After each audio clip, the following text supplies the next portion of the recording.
Allons-y pour redécouvrir ensemble la notion de zéro ou racine d'une fonction. Racine, c'est une ancienne dénomination, mais on l'utilise encore assez couramment.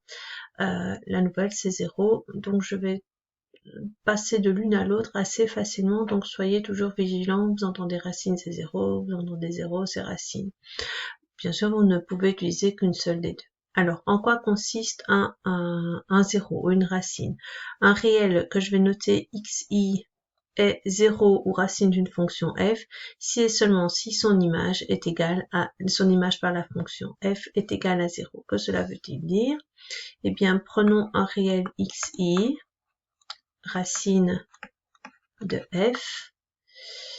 Ce réel est racine si et seulement si, bien sûr, tout d'abord, c'est un réel qui fait partie du domaine de définition, car dans la définition, on parle d'image. Et pour pouvoir calculer une image, il faut que le réel que j'utilise soit un réel du domaine de définition, c'est important.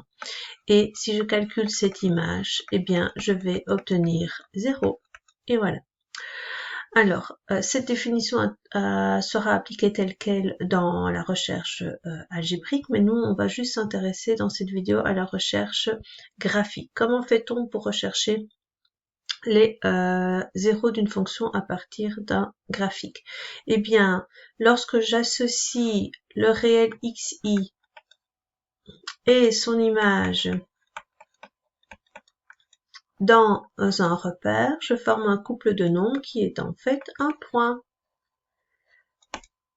L'image de xi doit être égale à 0. Et donc, je vais rechercher les points d'ordonnée égale à 0, c'est-à-dire les points qui sont sur l'axe des abscisses et qui appartiennent au graphe, ou encore les points d'intersection du graphe avec l'axe des abscisses, tout simplement.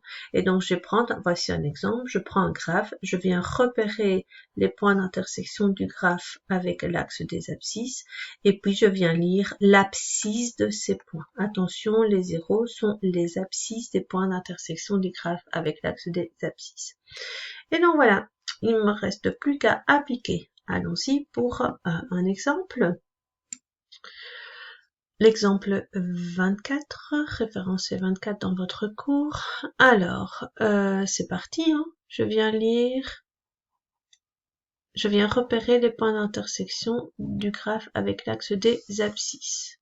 Et donc, si je viens noter les points d'intersection du graphe avec l'axe des abscisses, voici comme on note, j'ai indice F de notation du graphe, l'axe des abscisses OX et ce drôle de symbole ici qui est un pont là vers le bas, tourné vers le bas, c'est pour dire que je cherche l'intersection entre le graphe et l'axe des abscisses.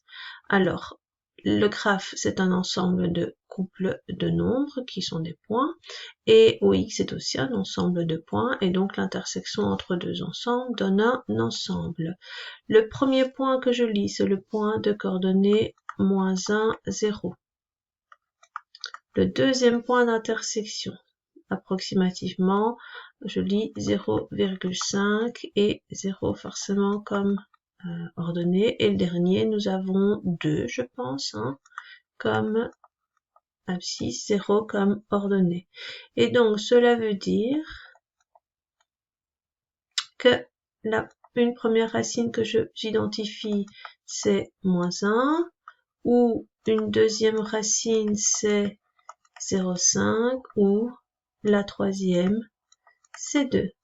Ce qui va me permettre de clôturer par ce qu'on appelle l'ensemble des racines, c'est-à-dire l'ensemble reprenant les réponses à la question, c'est-à-dire les réels -1, 0,5 et 2. Voilà pour le premier. Alors, le deuxième, je me balade sur l'axe des abscisses et je repère les points d'intersection du graphe avec l'axe des abscisses. Que se passe-t-il ici? Eh bien, il n'y en a pas, c'est l'ensemble vide. Et donc, ça veut dire qu'il n'existe pas de racine de 0. Et donc, l'ensemble des racines, ce sera lui aussi un ensemble vide. Donc, il n'y a pas nécessairement des points d'intersection de tous les graphes des fonctions avec l'axe des abscisses, il se peut qu'il n'y en ait pas. C'est normal, identifiez simplement les points d'intersection, il y en a ou pas.